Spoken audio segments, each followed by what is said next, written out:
je m'appelle Guizem et j'ai 18 ans. Bonjour, je m'appelle Leia et j'ai 18 ans. Nous allons vous présenter l'option agent d'éducation.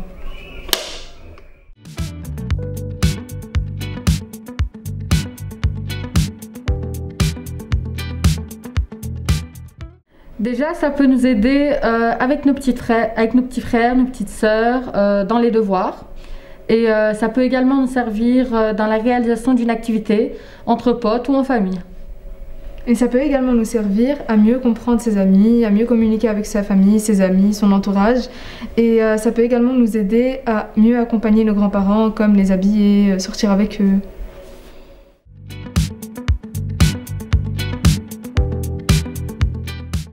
Donc moi j'ai choisi cette option parce que c'est ma sœur qui me l'a conseillé.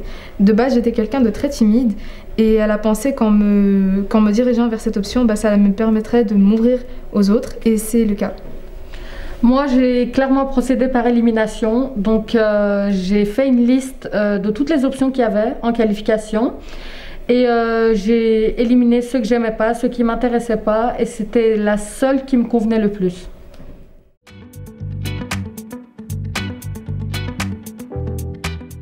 Déjà, ce qu'il faut savoir, c'est que c'est pas une option d'amusement, donc il ne faut pas s'attendre à jouer toute la journée.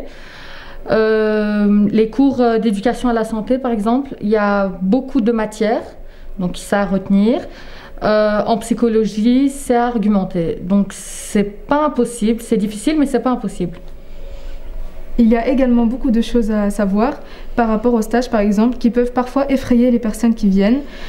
Parce qu'il y a un rapport de stage à effectuer à la fin du stage et parfois les personnes ne sont pas vraiment habituées. Et il y a également un autre point qui fait qu'on ne peut pas se permettre d'être timide dans cette option. Ça peut se travailler, c'est pas impossible, mais c'est quand même compliqué.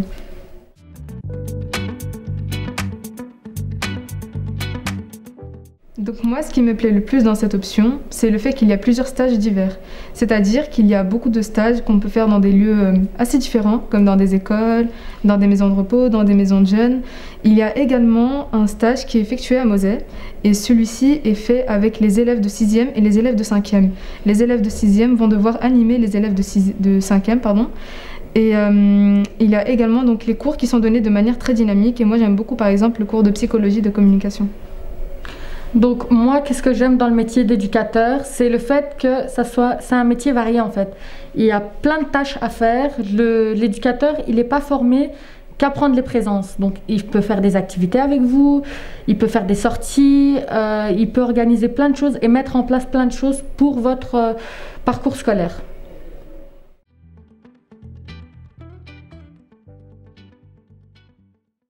Oui, donc on a des petits cours, des cours d'1 heure, le cours de musique, d'artistique, d'expression corporelle, donc c'est les activités. On a également des cours un petit peu plus longs, donc c'est des cours de 2 heures pour le cours de gym ou le cours de cuisine en 4e. Il y a également du coup les cours de stage qui nous permettent de mettre en pratique ce qu'on a vu comme théorie à l'école. Et les stages, il faut savoir qu'ils sont très variés, ça dépend en fonction de l'année. C'est-à-dire qu'il y en a qui durent 1 semaine et il y en a qui durent 1 mois.